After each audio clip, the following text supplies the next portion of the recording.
तो फिर उसे सही रास्ते पर ला पाना काफी मुश्किल हो जाता है। और यह बातें उन महिलाओं को भी सोचनी चाहिए जो बिना सोचे समझे इस तरह का कदम उठा लेती हैं। क्योंकि कोई भी महिला जब इस तरह का कदम उठाती है तो वह अपने फायदे के लिए तो उठाती है, पर नुकसान किसी और को भुगतना पड़ जाता है। दरअसल आज की कहानी में एक महिला अपने ख्वाहिशों को पूरा करने के लिए एक ऐसे सफर पर निकल पड़ती है कि जिसकी वजह से कई लोग सलाखों के पीछे पहुंच जाते हैं। वाकई में दोस्तों, आज की जो कहानी है ये आपको भी हैरान कर देने वाली है। नमस्कार, आदाब, मैं सौरभ मिश्र। दोस्तों, आज की जो मैं कहानी आपको सुनाने वाला हूँ दरअसल ये सच्ची घटना है, उत्तर प्रदेश की। उत्तर प्रदेश का एक जिला पड़ता है कानपुर, और इसी कानपुर का एक थाना पड़ता है चकेरी। बात कर रहा हूँ मैं इसी 5 जनवरी की दोपहर के करीब 12 बजे के आसपास। दरअसल इसी चकेरी थाने में दो बुजुर्ग पहुंचते हैं और थाना प्रभारी से कहते हैं कि साहब, हमें आपसे कुछ जरूरी बातचीत करनी है। थाना प्रभारी उन दोनों बुजुर्गों को बड़ी तसल्ली से बिठाते हैं और फिर उनसे पूछताछ करते हैं। उन्हीं में से एक व्यक्ति थाना प्रभारी से कहता है कि सब पहले आप वादा कीजिए कि जो भी बातें हम लोग बता रहे हैं, हमारा नाम गोपनीय रखा जाएगा। वह बूढ़ा व्यक्ति जब इस तरह की बातें थाना प्रभारी से कहता है तो इसे सुनने के बाद थाना प्रभारी को भी बड़ा अजीब सा लगता है। थाना प्रभारी थोड़ी देर तक सोच विचार करने के बाद कहते हैं कि ठीक है, आप लोग को जो कुछ भी बताना है बताइए, मैं आप लोगों से वादा करता हूँ कि आप लोगों का नाम गोपनीय रखा जाएगा। तभी उन्हीं में से एक व्यक्ति थाना प्रभारी को जवाब देते हुए कहता है कि साहब, हम लोग श्यामनगर के रहने वाले हैं। दरअसल जहाँ पर हम लोग का मकान है, बगल में एक और भी मकान है, जिस मकान के मालिक का नाम है अजय सिंह। लेकिन अजय उस मकान में नहीं रहता है, बल्कि उस मकान को अजय ने किराए पर दे रखा है, जिसमें एक महिला और एक पुरुष रहता है। लेकिन उस घर के अंदर ऐसी ऐसी महिलाएं और पुरुष आते हैं जिन्हें देख करके लगता है कि शायद उस घर के अंदर सेक्स रैकेट चल रहा है। बूढ़ा व्यक्ति जब इस तरह की बातें थाना प्रभारी से कहता है, थाना प्रभारी उन दोनों को घर तो भेज देते हैं, लेकिन साथ ही साथ भरोसा दिलाते हैं कि इसकी हम तहकीकात जरूर करेंगे। उसके बाद से थाना प्रभारी अपनी टीम के साथ उस मकान पर नहीं जाते हैं, बल्कि सच्चाई पता लगाने के लिए अपने खबरी को काम पर लगा देते हैं। और करीब 2 घंटे के बाद जब खबरी थाने में जाता है तो आखिरकार इस खबर की पुष्टि कर देता है। पुलिस भी जब अस्वस्थ हो जाती है, उसके बाद से पुलिस अब उस घर पर छापा मारने के लिए एक टीम का गठन करती है और 5 जनवरी को ही रात्रि के करीब 8 बजे के आसपास पुलिस अपनी टीम के साथ श्यामनगर इलाके में जाती है और अजय सिंह के मकान पर छापा मारती है। हालांकि पुलिस जब घर के अंदर छापा मारती है और थाना प्रभारी जब एक कमरे में एंट्री करते हैं तो कमरे के अंदर का नजारा देख खुद थाना प्रभारी भी शर्मा जाते हैं, क्योंकि कमरे के अंदर एक महिला और पुरुष आपत्तिजनक स्थिति में थे। थाना प्रभारी जब बगल वाले कमरे में जाते हैं तो देखते हैं कि उसमें भी 2 महिलाएं बैठी हैं जो सच समझ करके किसी का इंतजार कर रही थी। वो दोनों महिलाएं जब पुलिस को देखती हैं तो वहां से भागने की कोशिश करती है, लेकिन पुलिस उन्हें पकड़ लेती है। दरअसल पुलिस जब इस मकान पर छापा मारती है तो वहां से 6 महिलाओं के साथ साथ 2 पुरुष और एक कस्टमर को गिरफ्तार करती है। पुलिस जब इन सबको लेकर के थाने में पहुंचती है और जब इन सब से इनका नाम पूछताछ करती है और साथ ही साथ इनके काम के बारे में पूछताछ करती है, तो आखिरकार उसमें से एक महिला अपना नाम तो बताती है, साथ ही साथ अपनी सच्चाई भी कबूल कर लेती है। दरअसल उस महिला का नाम है अनीता और उसके पति का नाम है राघवेंद्र शुक्ला। पुलिस अब सच्चाई पता लगाने के लिए सबसे पहले मकान मालिक अजय को भी थाने में बुलाती है और पुलिस जब अजय से पूछताछ करती है तो अजय पुलिस वालों को जवाब देते हुए कहता है कि साहब, मैंने उस मकान को इन लोगों को किराए पर दिया था। उस मकान के अंदर ये लोग क्या कर रहे थे इस बारे में मुझे कुछ भी नहीं मालूम है। हालांकि पुलिस मकान मालिक और बाबा अजय से और भी कई तरह का सवाल करती है, लेकिन पुलिस भी जब अस्वस्थ हो जाती है कि वाकई में अजय को नहीं मालूम था कि उसके घर के अंदर सेक्स रैकेट चल रहा था, आखिरकार पुलिस अजय को छोड़ देती है और पूछताछ में पुलिस को इतना तो मालूम चल जाता है कि इस पूरे गिरोह का मालिक राघवेंद्र और उसकी पत्नी अनीता ही है। इसीलिए पुलिस अब इन दोनों को अलग कमरे में लेकर जाती है और फिर इनसे पूछताछ करती है कि आखिरकार तुम दोनों ये सरगना चलाते कैसे हो और कब से चला रहे हो।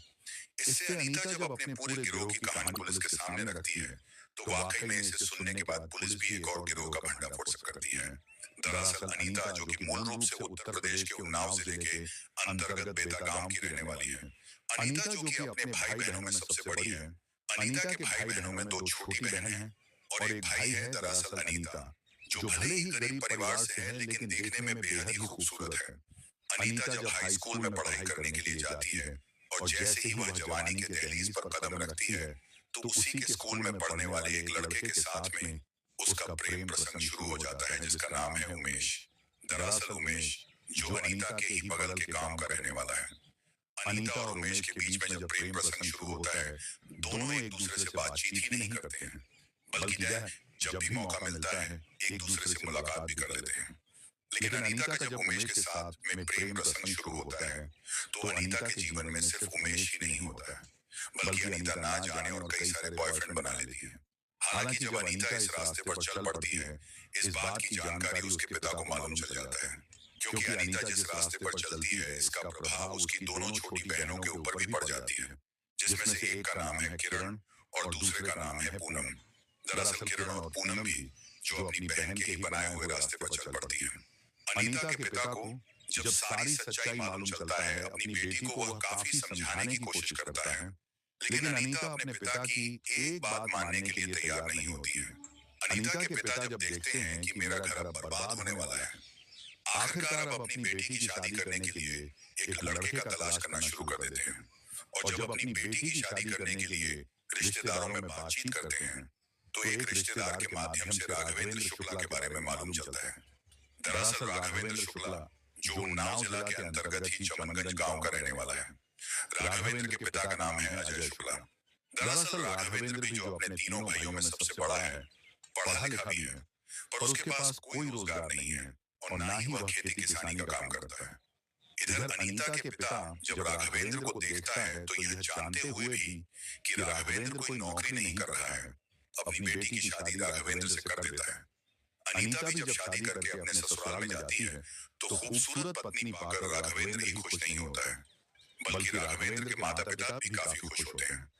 उनकी बहू वाकई में काफी खूबसूरत है, लेकिन अनीता अपने पति से खुश नहीं होती है, क्योंकि वाकई में राघवेंद्र ना तो कोई काम धंधा करता था और ना ही थोड़ा बहुत भी पैसा कमाता था, जिसकी वजह से अनीता जब ससुराल में जाती है, कुछ ही दिन के बाद उसके पति के साथ झगड़े तकरार शुरू हो जाता है और झगड़े तकरार इस प्रकार से आगे बढ़ जाती है।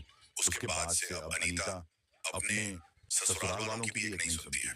दरअसल अनीता जब शादी करके अपने ससुराल में चली जाती है, तो शादी के बाद भी अनीता जब वापस अपने गांव में आती है, तो अपने पुराने आशिकों से मिलना जुलना शुरू कर देती है और इस बात की जानकारी अनीता के ससुराल वालों को मालूम चल जाता है। हालांकि अनीता के ससुराल वालों को जब मालूम चलता है, अनीता को काफी समझाने की कोशिश करते हैं, लेकिन अनीता ना तो अपने ससुराल वालों की बात मानती है और ना ही अपने पति का ही ख्याल करती है। हालांकि अनीता के ससुराल वाले जब उसे डराने की कोशिश करते हैं, तो उल्टा अनीता ही अपने ससुराल वालों को धमकी देने लगती है। दरअसल अनीता अपने ससुराल वालों को धमकी देते हुए कहती है कि जैसे मैं अपनी जिंदगी जी रही हूँ, अगर मुझे उस तरीके से नहीं चलने दोगे, तो मैं आप लोग के ऊपर दहेज उत्पीड़न का केस दर्ज करा दूंगी, जिसकी वजह से तुम लोगों को जेल तो जाना ही पड़ेगा। इज्जत की जो धज्जियां उड़ेगी सो अलग है। इसीलिए डर करके राघवेंद्र भी अब अपनी पत्नी को कुछ नहीं बोलता है और आखिरकार अनीता को उसके हाल पर छोड़ देता है। राघवेंद्र भले ही अपनी पत्नी के ऊपर दबाव नहीं डालता है, लेकिन राघवेंद्र के माता पिता अनीता को अपने घर से निकाल देते हैं, जिसकी वजह से अनीता अपने पति को लेकर के कानपुर शहर में आ जाती है और फिर किदवई नगर इलाके में किराए का कमरा लेकर पति और पत्नी दोनों एक साथ ही रहने लगते हैं। किदवई नगर के इलाके में जब किराए का कमरा ले लेते हैं, उसके बाद से राघवेंद्र भी एक प्राइवेट कंपनी में नौकरी करने लगता है और फिर अनीता भी एक छोटी सी नौकरी ले लेती है। लेकिन अनीता जब नौकरी करना शुरू करती है, उस नौकरी में उसे ज्यादा पैसा नहीं मिल पाता है और मेहनत भी काफी ज्यादा होती है, जिसकी वजह से अब अनीता कम समय में ज्यादा पैसा कमाने के लिए कोई दूसरी नौकरी ढूंढना शुरू कर देती है।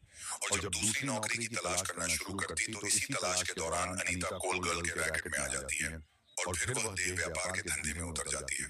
चूंकि अनीता जवान तो थी ही, खूबसूरत भी थी, जब देह व्यापार के धंधे में उतरती है, तो वह कम ही समय में अच्छा खासा पैसा कमा लेती है और जब कुछ साल का समय गुजरता है, अनीता एक बच्चे की माँ भी बन जाती है। लेकिन जब देह व्यापार के धंधे में उतरती है और जब अनीता सारा गुण सीख लेती है, उसके बाद से देह व्यापार का धंधा छोड़ने के बाद अपना खुद का रैकेट बना लेती है और जब अपना रैकेट बना लेती है, उसके बाद से उन्हीं सारी लड़कियों को अपने रैकेट में शामिल कर लेती है और फिर से नई नई लड़कियों को अपने रैकेट में लाने के लिए खास करके उन जैसे लड़कियों को टारगेट करना शुरू कर देती है, जो या तो मजबूर हो या फिर गरीब हो या कोई नौकरी ढूंढ रही हो। उन्हीं सारी लड़कियों को टारगेट करके नौकरी की लालच देकर के अपने पास लेकर आती है और फिर उन्हें मजबूर करके अपने धंधे में उतार लेती है। दरअसल अनीता जब इस धंधे को शुरुआत करती है, उसके बाद से राघवेंद्र भी अपना हाथ खड़ा कर देता है और फिर अपनी पत्नी का साथ देने लगता है। उसके बाद से अनीता इस धंधे की जब शुरुआत करती है, अस्थायी जगह से कहीं भी नहीं काम करती है, बल्कि साल डेढ़ साल तक कहीं जाकर के काम करती है और उसके बाद से उस जगह को छोड़ देती है।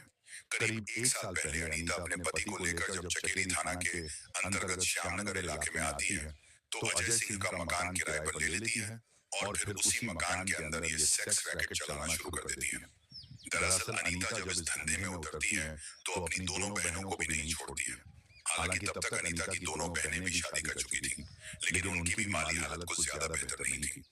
एक दिन अनीता की दोनों बहनें भी जब उससे मुलाकात करने के लिए आती हैं और जब अपनी बहन से ज्यादा पैसा कमाने की सुझाव मांगती है, तो अनीता भी अपनी बहनों को समझाते हुए कहती है कि अगर तुम लोगों को कम समय में ज्यादा पैसा कमाना है तो मेरे धंधे में उतर जाओ।